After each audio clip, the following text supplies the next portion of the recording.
Good day, everyone. My, my name's Ivan. I'll be talking to you about how a friend and I, we basically came up with an idea of how we can try and envision trying to set up a incident response plan or incident response scenario similar to how one would make a tabletop RPG or D&D, those type of over-the-table, non-techie solutions, just to see how quickly you can run through a couple of scenarios, test out some theories, and see how you can train, not necessarily relying on tech, but also how you can rapidly and try out various scenarios. Um, so first off, hi guys, my name's Ivan. I work for a company called Blue Vision ITM. Uh, I'm head of research in that department. Um, I used to come from a background of mathematical modeling and simulation. So actually what Marco talked about, that was what I used to do for a living, is that type of modeling and simulation. Eventually I moved over more towards command and control warfare. So that was more for the military. And these days I'm more security related with security research and consultants. I like making CTFs, so a lot of people mostly know me for CTFs I create for students in universities, and I also like a lot of board games. So I gave a talk earlier this year at one of the monthly meetups about CTFs, so I figured this time I'll do a talk about my other hobby, which is board games. So what inspired this talk? Originally I wanted to give this talk because our CEO, Chris Kutzer, he's been published a lot of articles lately about attack simulation and the benefits of performing attack simulation. And me and a couple of friends of mine that used to work with me in the modeling simulation environment, we thought we've all now since then moved over to more incident response, more SOC type environments. So we thought, can we apply the same rules that we applied 20 years ago within a military environment to a incident response environment? Build these scenarios. Because there's a lot of overlap, especially with regards to how doctrine development, decision support works within these environments. So I'm just going to quickly give you a brief overview of what is wargaming, what is it used for. So within the military, we used to use a lot of simulated attacks, simulated exercises that we used to do as hypothetical scenarios. This could be a land invasion from a neighboring country. This could be a peace support operation in African country. This could be various scenarios that we do to help build up capabilities and find out where our military might be lacking. So usually in this type of scenario, we'll set up certain roles for certain actors, and we would play out the scenario. We'd perform a environment research. So we'll find out in this specific conflict area or possible conflict area, what is the key concerns for a company or for the population, and how will a military operation impact this? If it's a peace operation, how will we approach that as opposed to a conflict operation? So similarly, we used a lot of this then for decision support and then to reinforce some of the military doctrine that used to be set up back in the day. And then this was then fed back into decision support simulations and frameworks to help the military with their training within their academy. So one of the first things that we usually would do when we do these type of exercises, we'd have a session 0 is what we refer to them. This is the initial scoping session. This is where we find out how does the theater of operation look. So this is basically where we're going to take, where's this simulated attack going to take place. For example, is it going to be Angola? Is it going to be Namibia?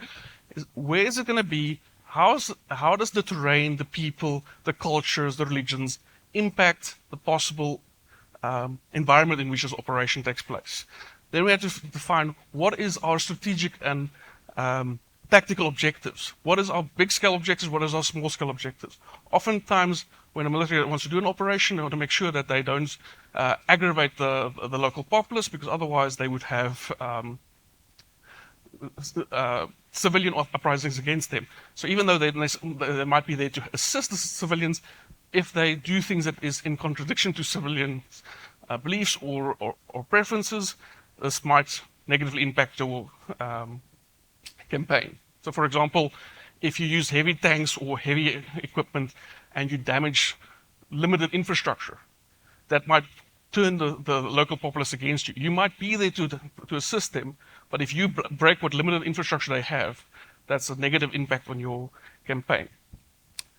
Then also when we set up these things, we tend to set up milestones, smaller objectives within the larger campaign that we want to try and achieve, something that we can say, we want to take over a port, or we want to rescue someone, or we want to, let's say, deploy troops within a hospital. These are smaller steps that relate to the larger conflict, but are smaller achievable steps along the way. And we also then have to come up with a contingency plan. So if a certain operational objective cannot be achieved, what alternatives are there? And also decision points. As I mentioned, a lot of these type of tools, I used to work for decision support frameworks. So in other words, helping the military enforce the doctrine by means of decision support. Some of the important things that we learned out of these exercises were that the importance of communication. It was very important for us to clearly communicate with the local populace, between each other, and also share information between each other. Because oftentimes in these type of simulations, someone might have more information than another person. It's very important for this to be an open communication where people can share information and also understanding. When we originally did this was early 2007, 2008.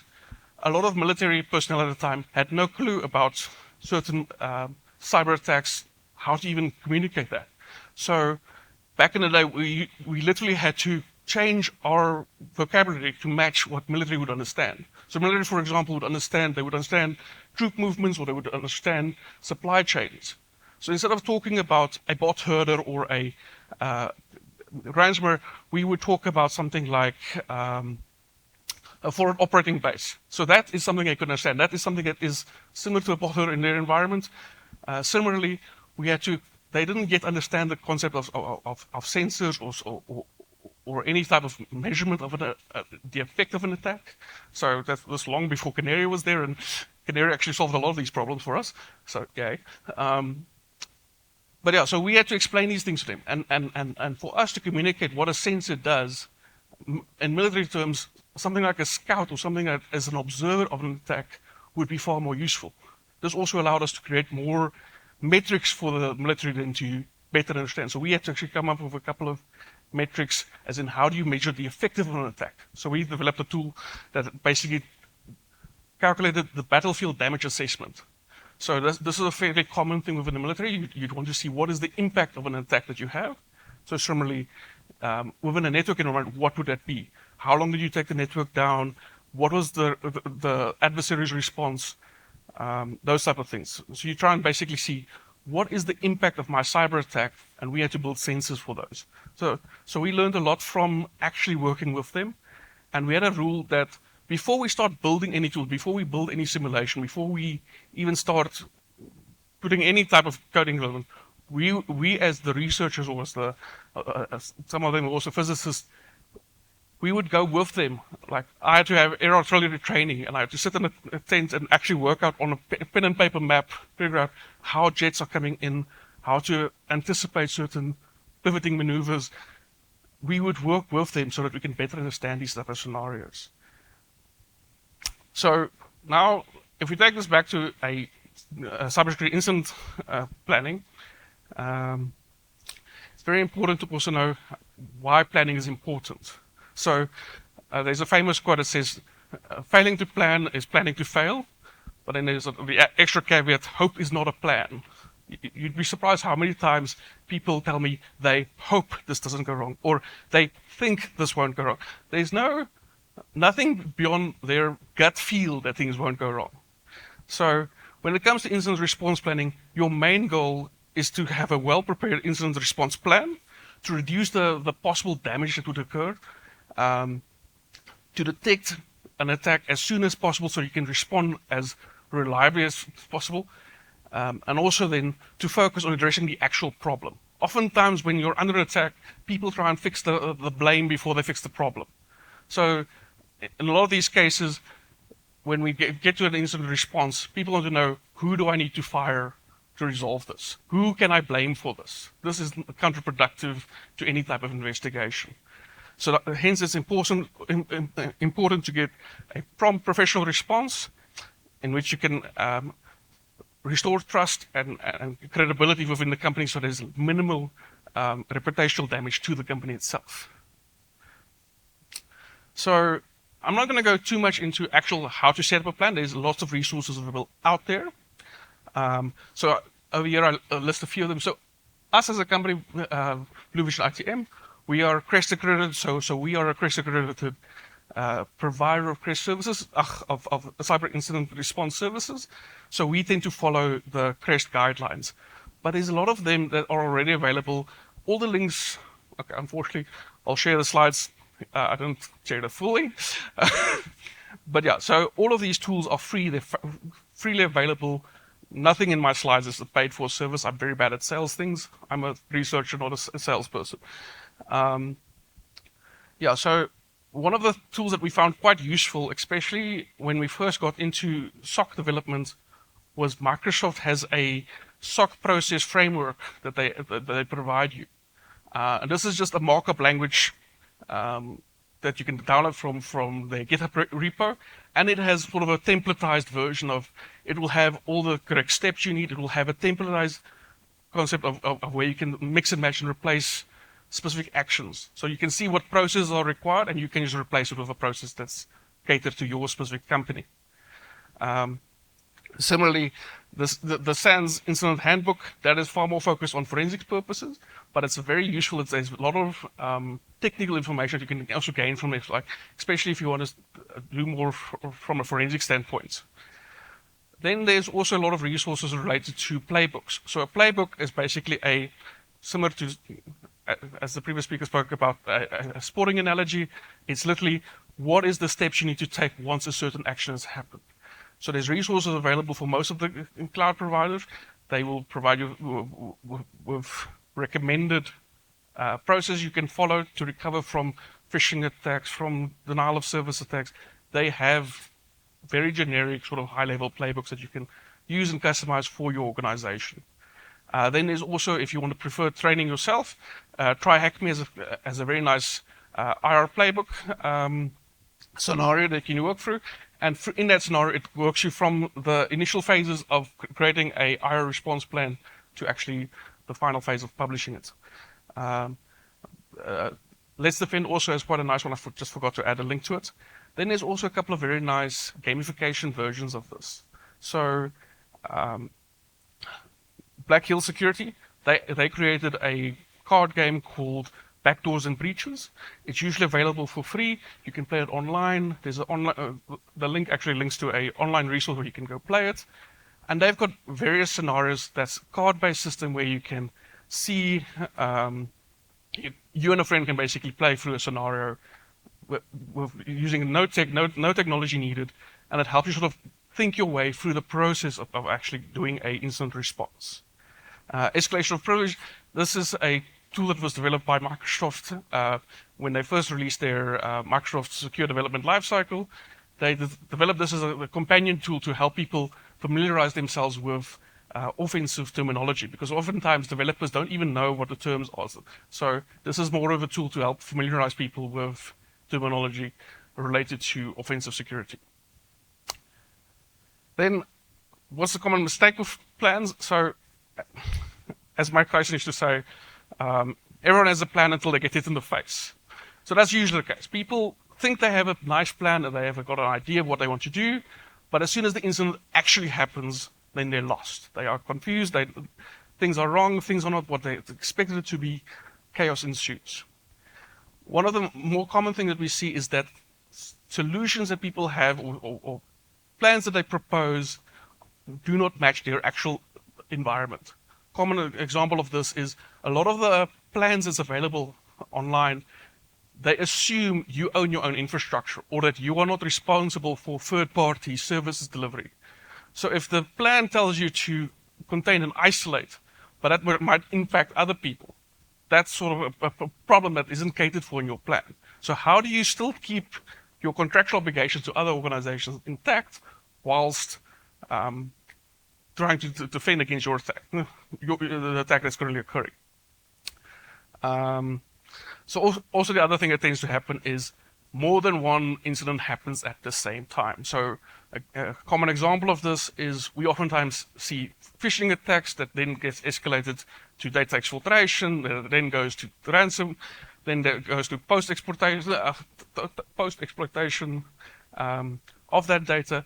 Now you've got 4 different rule books, each having different rules, each having different priorities. How do you decide which one takes priority first?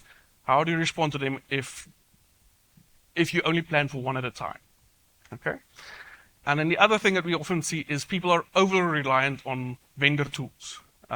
Vendor tools are nice, they're there to help you, but if you blindly think that a tool will save your problem, yeah, it never ends well. So we've seen a lot of tools that were specifically made for incident prevention actually gets, a good example would be the CrowdStrike that happened earlier this year. That's a tool that is meant for protective purposes. Yes, it was a problem. It caused issues. Even the best laid plans go to hell as soon as it gets exposed to reality. That's a Mark Anthony quote. In practice, plans never go as smoothly as you think it does. The best you can do is try to see how you can match your current reality to that plan. Oftentimes, you'll have far more problems than what your plan originally catered for, but if you can try and steer that problem back into a manageable state where you can start relying on the playbooks that are already predefined, you can very easily try and rectify the situation. Practice different scenarios, practice variations of those scenarios, practice combination of those scenarios. Also, you need to test the assumptions. So oftentimes people think, oh no, there's a firewall, it will protect me. But what if there's a gap in the firewall? What if data can be exfiltrated by means that you don't think? What if there's a zero that you never knew about? These assumptions need to be tested regularly. This is something that's fairly easy to do in a simulated environment because you don't actually need to come up with a new vulnerability. You just need to say, what if this thing is vulnerable? You can have those type of scenarios. And one of the things that one of the instructors usually say is don't practice until you get nothing right. Don't practice until you get it right. Practice until you can get nothing wrong. That's very important to continuously practice. So this talk originally originated when a friend and I, it was his 50th birthday and we were chatting quite late at night. So we decided, what if we come up with a couple of game rules and ideas of how we can gamify this whole process of IR response? People are far more receptible to something that they know and something that they can quickly understand without even needing any technical information necessarily. So how can we quickly convert this to a gamified problem? Originally we thought, okay, we can make a D&D scenario, or we can use a tool. So my favorite board game is Chronicles of Crime. So this is sort of a board game that helps you solve. It's a detective-based board game, QR codes. We thought we could use that as a tool, and I figured this is too short a time to really do a meaningful demonstration of that in a talk. So we'll maybe do that for another one of the Monday night sessions, once a month sessions. We can have a board game session. I can explain to you how we can run through such a session. So instead we decided we're going to just mix and match from different type of board games, different type of tools that we've seen in the past, and come up with our own board game, come up with our own concepts of a board game. This is not a full, complete board game. This is just sort of what 2 friends thought about late at night, because we like board games. So again, initial scoping is quite important. You need to understand what is your IR environment, what is the systems you're trying to protect, business processes, who controls those processes, what is organizational flow like, identify possible realistic threats. Oftentimes people plan for threats that they would never. The odds of a small company facing a nation state and actually having a chance of defending against it is fairly low. Have a realistic threat scenario, and then also decide who's going to participate in this specific scenario. So you can do this with less people than necessarily in a normal IR team, those additional roles can usually be filled by whoever's running the campaign or is acting basically in a dungeon master type of role. Next, identify possible branching past decision trees, places where players can make meaningful impact to the narrative of the story. Because if the story or the scenario is just a single track moving from point A to point B, there's no agency in any of the players to actually make a choice, consider their decisions and the ramifications of those actions. So these are just some of the cards that we came up with. So we just spitballed some ideas. So when you set an objective for yourself, there's the overall objective of just restoring the state of the system back to normal. But you might also have certain players might have specific roles or specific goals for those roles. Salesperson might want to sell you something. They might want to have you upsell you something in the middle of an IR instance. We've had several instances where during a breach, the vendor comes to us and says, hey, this would never have happened if you had XYZ extra feature. Let us quickly deploy this while your entire IT team is busy trying to resolve something. Or even worse, let's replace your XDR system with another one mid-investigation. So you get those. From a legal perspective, they might have incentives to try and see, are all your actions above board? Are you compliant with the WOPI Act, stuff like that? Then you've got the IT manager. He's just trying to make sure that A, he doesn't get blamed, B, that he can use this to motivate getting a larger budget next year. So he's also got his own objectives. He's not only trying to resolve this, but he's also trying to make sure that his department doesn't look bad after the incident. Then you can get people like the overworked employee. They might be an obstruction to your actual activities. They might want to destroy data. They might want to sell the data. They might want to be a whistleblower. There's a lot of action that they could possibly take that is in contravention to your actual team goal to resolve the IR instance. As I mentioned, you should have measurable milestones and decision points within your campaign itself. So on the left, you'll see basically this is what Chris recommends as the basic phases of an incident response plan. Is first you prepare, then you detect and analyze, then contain, eradicate, remove. Finally is the post-investigation. We basically take any lessons learned. But as you can see, it's not a linear process. There's a lot of times where you might revert back because during an investigation phase, you might find out, oh, I missed something. There's more detection and analysis I need to do. Or there might be whatever I have in my lessons learned, I might need to feed back into my preparation for the next possible attack. So this can be used in a similar way to build up a state of your scenario. Oftentimes, when companies run through a IR scenario, they want to do it all in one session, running through the whole process within an hour-long session. But having a captured state of a system at any given point means that you can stop, you can pause. You're not pressured for time. You can say, in this session, we're only going to go up to the point where we're at the eradication and removal phase of the process. At a later stage, you can go, cool, now what lessons did we learn? This gives people time to reflect and think about the situation. Next is clarification of roles and actions that people can take. So as I mentioned, you have certain participants within a IR. So the most common one that you have usually within any tabletop RPG is you have a campaign facilitator. This, as I mentioned, is usually referred to as the dungeon master or the person is basically driving the narrative. They can't directly influence the narrative, but they can provide information to the players, and they can usually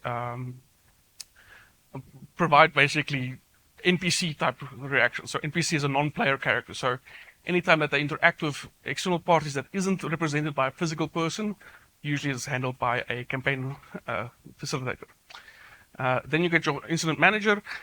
Their primary goal within these type of scenarios would usually be to try and coordinate, just as the image would suggest, herd cats, trying to get all these different vendors, all these different people to work together in a cohesive manner so they can resolve this as soon as possible. You might have a forensic analyst, you might have a communication or PR specialist that has to keep in mind what data is being internally and externally communicated to both stakeholders internally and externally. And then also from a legal perspective, is the actions you're doing following the legal requirements, what should and should not be disclosed, and potential legal implications. These are just some examples of possible roles you can have. And again, each role might have different capabilities or different actions they might be able to perform during it. Then also, what makes tabletop gaming quite fun is it's very easy to add elements of randomness. So that's usually why they're sort of known to have lots of dice within them. So some of the examples that we had recently was there was a server room that mid our investigation caught fire. So that is not in anyone's IR plan, but it is something you need to deal with during the IR. Also, when we first started doing IRs, this was during peak lockdown period where you couldn't get out of your house. Now you need to get into a server room you've never been. There's nobody on site that can let you in. So we had to come up with a lot of creative ways of trying to get access to server rooms, get access to people that could actually assist us within those server rooms. Similarly, load shedding is a very uniquely South African problem, well, for now at least. That impacts things. One of the IRs we had, they had offsite backups, but that offsite backups was running off a generator. That generator could only run for X amount of days before the generator started burning out.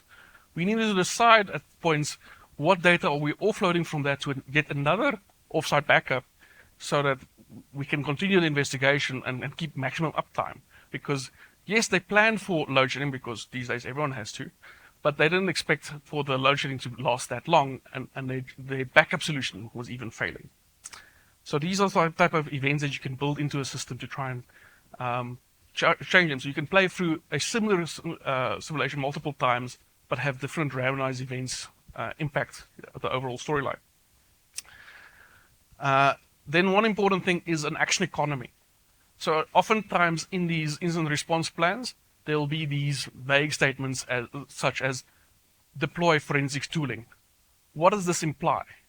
Does this mean that you're now limiting your tech team by 2 people that now have to go out and deploy these 2 specific machines? Does this imply that now so for every action and every decision you make, there should be a cost associated. That cost could be a time delay, so in other words, they can only do one of these actions at a time. It could be a resource delay, so in other words, you might be financially strapped to X amount of money.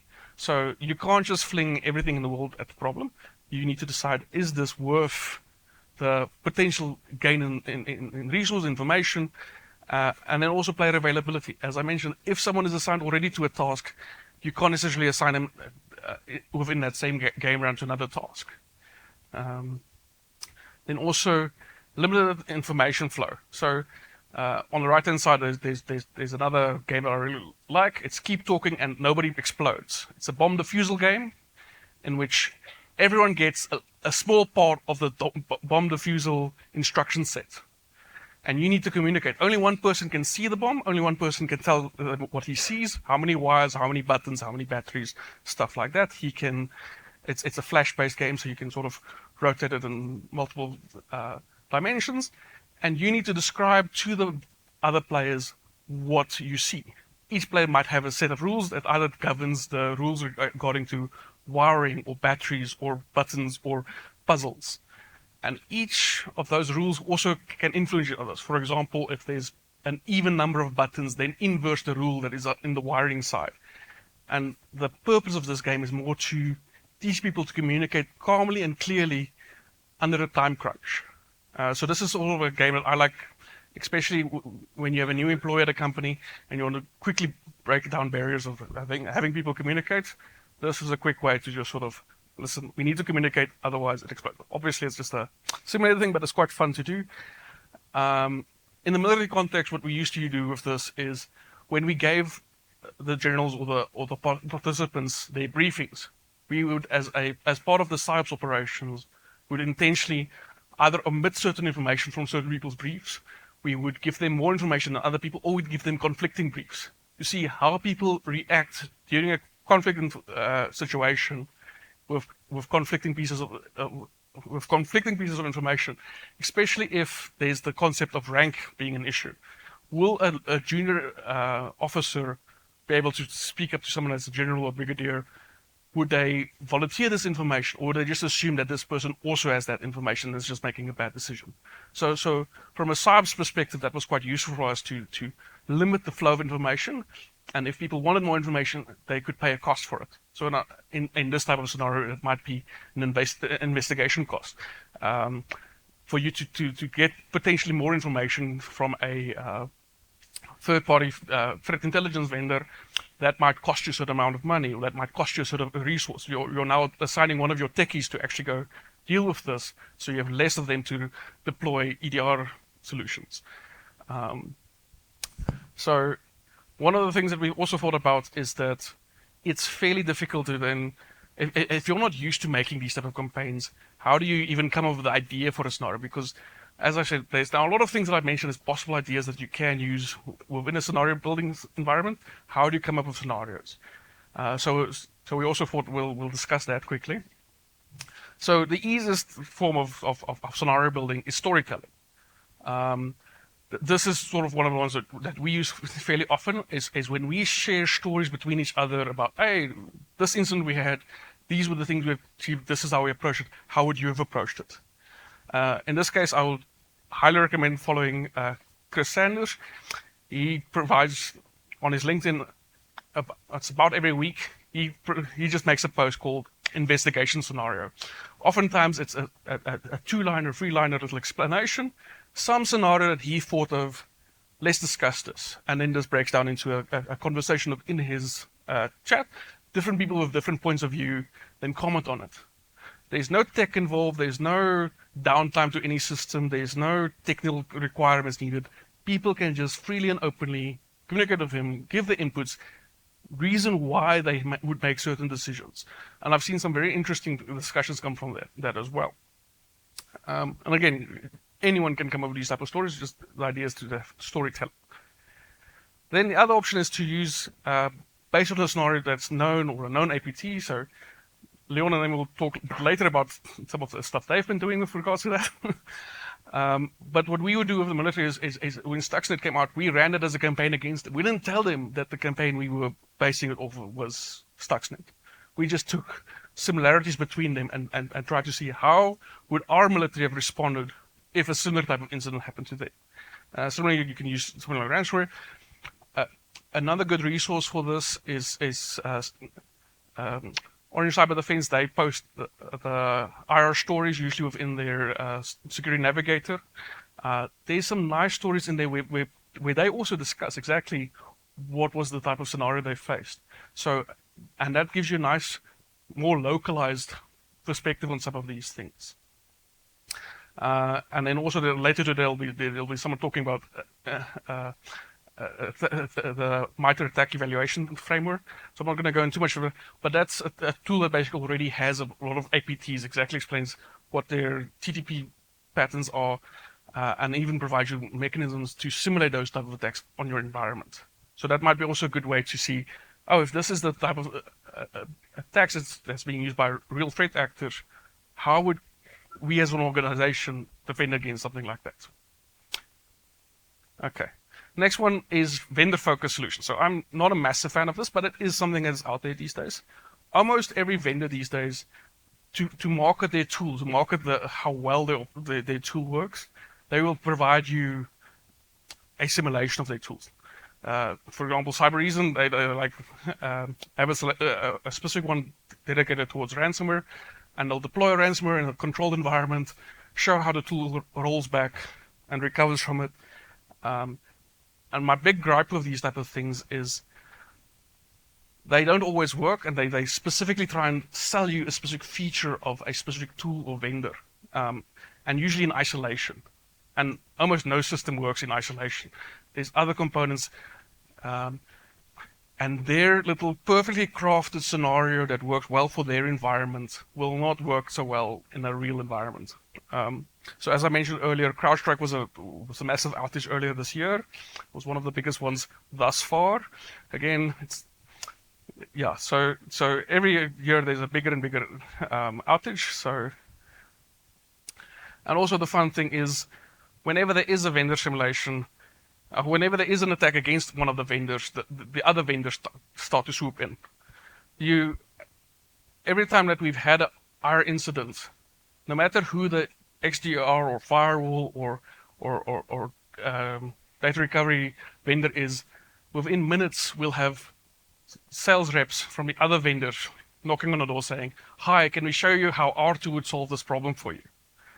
That is usually a big problem for us because oftentimes they communicate to people that's outside of our control, and we then sit with the problem where people might start deploying new tooling in an ongoing investigation, an ongoing recovery process, which actually makes for quite a nice simulation scenario as well. So one of the simulations that we ran recently with a client of ours actually focused on that. Is during the investigation, we would say certain bits of information would get lost because tooling got replaced midway through the investigation. So you're not just against time, you're also against data being destroyed or data loss of access due to tooling being replaced or removed or changed.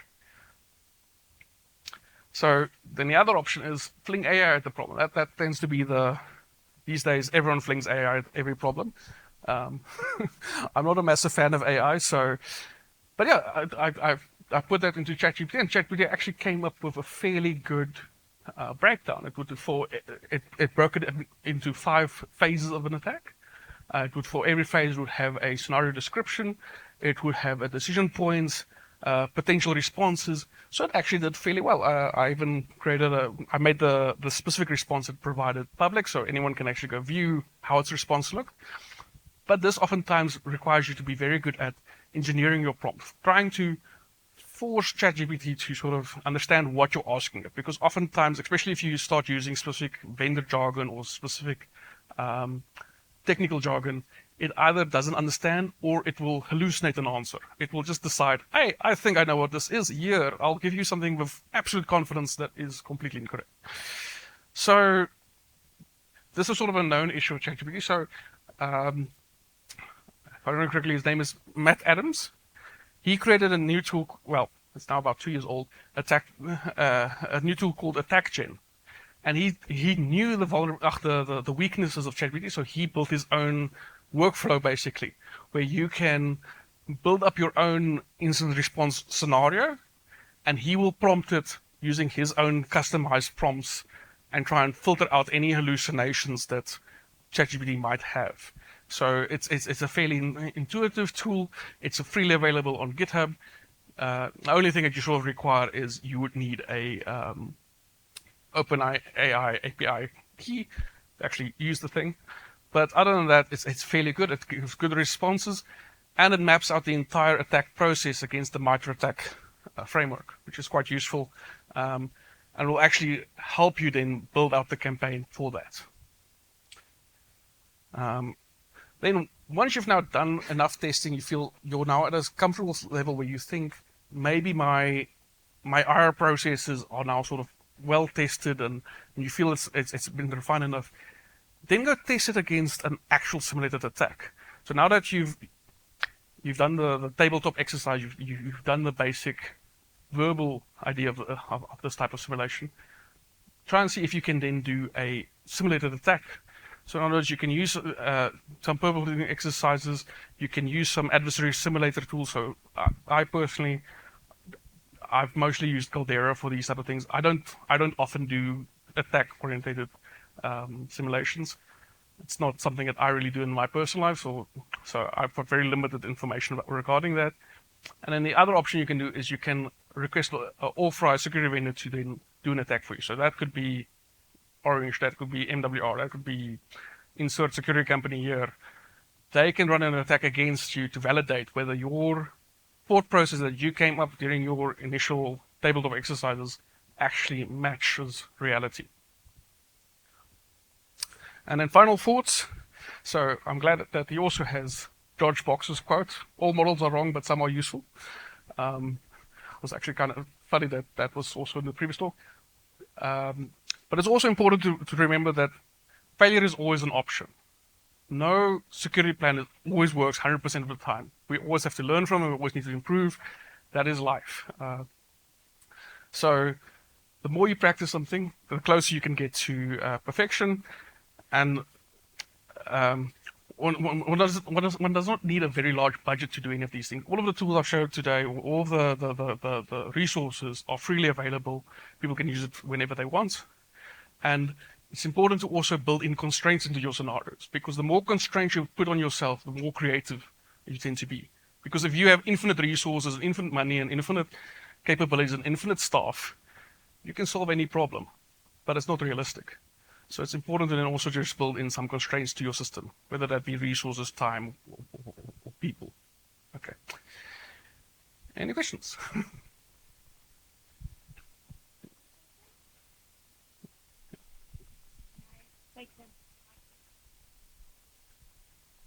Wait. I'm going to be running.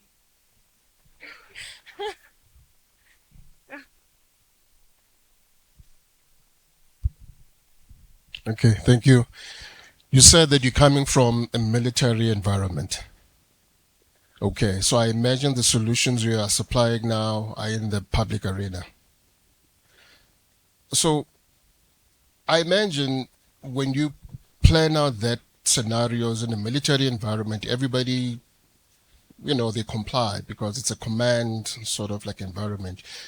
Do you ever encounter scenarios in a public situation where you present a scenario and you get this tendency of people saying, "Nah, that could never happen," you know, a fire could never break out of here, and then they fight the spirit of the scenario that you are planning on. How do you deal with that?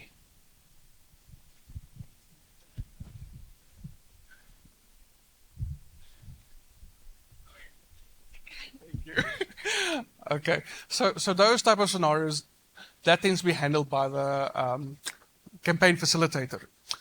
The whole point of having a session 0 is to try and identify what is the realistic thing within their environment. The campaign coordinator, they will usually try and sort out any type of disputes that people might have. They might say, oh, you might say this is impossible or whatever. This is a scenario. It's not meant to be reality. It's meant to be a possible case that could happen. You could maybe use that as a decision point between your system to drive the narrative in a different direction. So if they have an input that say, oh, we wouldn't do this, we'd rather do this, then make that a decision point. Make that something that changes the narrative. But usually in these type of scenarios, the person facilitating the specific campaign would be the person that either allows or disallows it. That's the sort of, again, that's how a dungeon master works. They decide the route of the narrative. Thank you so much. There's another question, quickly. There you go. Sorry, I get put me off the spot. That's fine. When you were presenting, you did mention that your incident response, especially if people are changing tools, is better against finding a solution before people replace the problem software with something different, right? So my question is, in your incident response step, is it the first step containment? And once you contain, wouldn't you have an image where you're doing the investigation? I think Jason will have a lot of things to say. Okay. Yeah.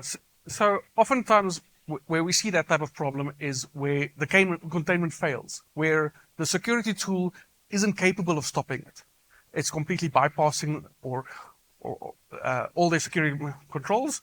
So now they need to apply a new tool to try and contain it. So that's usually where we'd see those. So that's why I say in the most cases where we've seen that type of thing was when they were replacing XDR tooling with other tooling or firewalls with other firewalls. So that's usually when one security control fails that they start doing these tool replacements. So I understand that ideally you want to do the containment aspect of it first, but if your current tooling can't do that, that's usually when you see that type of problem.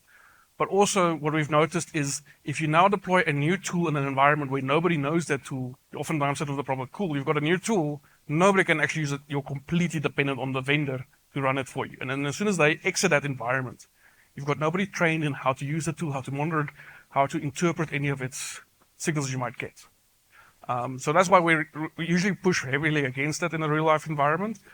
But oftentimes we, as the IR responders, we don't have a say about that. That's way above my pay grade. Thank you so much, Ivan. Cool. Thank you.